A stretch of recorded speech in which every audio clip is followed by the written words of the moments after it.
Yes, guys, I'm Aidan from OTC. And I'm James from OTC. We're chatting about stories on the road. Yeah, for me, I'll start with a funny story. For me, I remember our first gig in Wales. Literally, I had like, this fresh tracksuit, excited to rock on the stage. Literally, I was like, it looks great.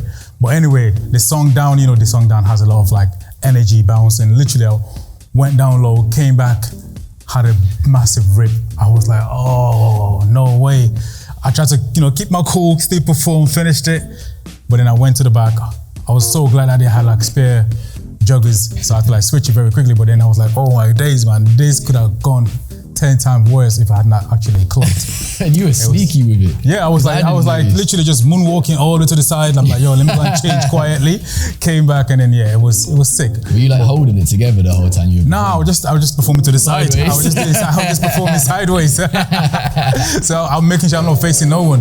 But it wasn't that bad. It was just all the way just above my knee. But it was really bad. But just to not draw any attention to my knee, so I had to like go to the side and change it. But I do remember one time not being able to hear any of the music in my earphones, because we wear earphones, they go at the back and so we can hear ourselves in the track. And I just been like complaining, being like, what's going on down the mic to the sound technicians at the back? Like, what's going on? I can't hear anything. I don't know what's happening. Is my pack not working? And my earphones not working? Something's going on. So after the track, they have to come up on stage. They start sorting out the pack. And after this almost frustrating moment of me being like, did someone not put batteries in there? They just showed me the end of my earphone and the pack, and I hadn't plugged it in. You had to plug in one job. You only had one job to plug it in. Simple thing, and I didn't do it. That's funny. Silly. It's very silly. I have another story, to be honest, and this is my favorite one. This is just too funny for me personally anyway.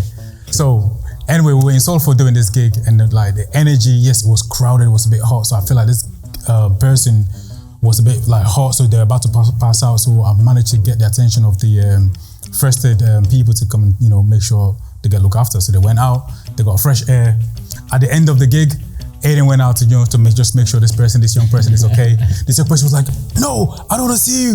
I want to see James. I was like, yo, that is so funny. The reason why I say it's funny, because when we do gigs and we do anything, like obviously Aidan is the most popular guy. So for me, for that day, I'm like, okay, cool. You're like, maybe I'm doing this. Yeah. So that was funny. The worst part was everyone was like, I had like multiple people going, Aidan, this girl says she wants to see you. I was like, oh, is she alright?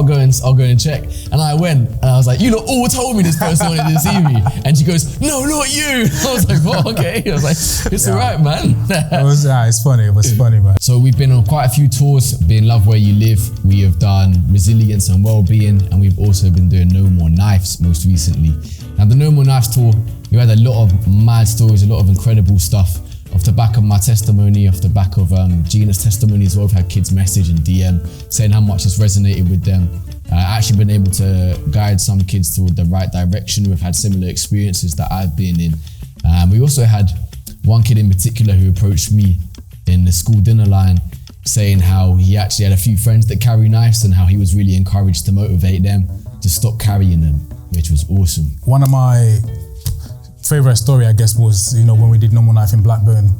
At the end of the show, this kid came to me like, yo, like what you guys have done in this school and on stage today has really moved me. But before I even came to this gig tonight, I went to actually put my knife in the bin.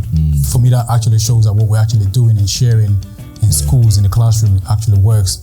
That's very encouraging. I've had some girls as well who have spoken to me saying that, they're going to speak to their brothers, they're going to speak to some of the young people that they know in their community to make sure that they stop carrying a knife as well.